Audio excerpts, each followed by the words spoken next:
Nkwaniriza kwa lipoota y'embeera y'obudde okuva mu kitongole ky'eggwanga ekivunaanyizibwa ku embeera y'obudde omwanjuzi Agnes Nalukwago.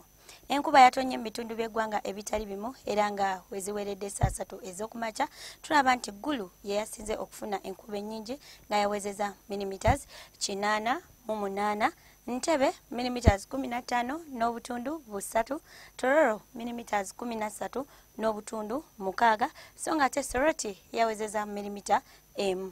Bwetulako ku kifaananyi kya ssemugenzi ekyakubiddwa ku ggwanga lyaffe mu biseera eby'okumakya tulaba nti ebitundu ebyo eby'omwaluwa ssaako n'ebyo ebimu mu nnyanja Nalubaale byabadde n'enkuba olwe wasigadde akasana ne kaaka nga bwe kakubakubamu. Olw'eggulo tulaba nti ebitundu by'eggwanga ebisinga obungi bibadde bya kiddedde nga mulimu n'enkuba era nga kino kiviiridde ku mpewo empeweevu ezikunta nga ziyita mu bibira by'e Congo okudda ku ggwanga lyaffe ssaako ne sserwandula mpewo ayitibwa Mascaline ng'asindika empewo empeweevu okudda mu ggwanga lyaffe. Enkya ku makya tusuubira okutandika n'olunaku n'akasana okwaka nga bwe kakubakubamu mu bitundu by'eggwanga ebisinga obungi wabula ate ebitundu ebyo ebyebulunguludde ennyanja Nalubaale tubisuubira okufuna oluwandagirize.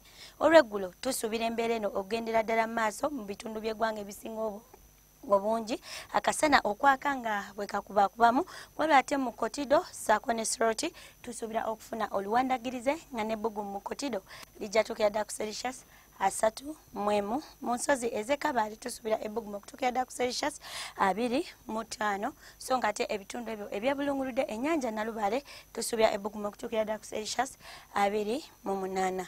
Ebibogwa ebirala mu nsi ekibuga nga Moscow, Beijing ssaako ne Addis Ababa tubisuubira okufuna enkuba wabula ate mu Lagos, Nairobi ssaako ne New Delhi tusuubira okufuna oluwandagirize nga ne mu London ebbugumu lijja tuukira ddala ku Celsius 23. Mu Johannesburg akasana akajja kwememula nga n'ebbugumu lijja tuukira ddala ku Celsius 20 so nga ate mu Nairobi ebbugumu lijja tuukira ddala ku Celsius 26. Ebyo bye tusobodde okufunyayo okuva mu kitongole ky'eggwanga ekivunaanyizibwa ku embeera y'obudde. Weeraba.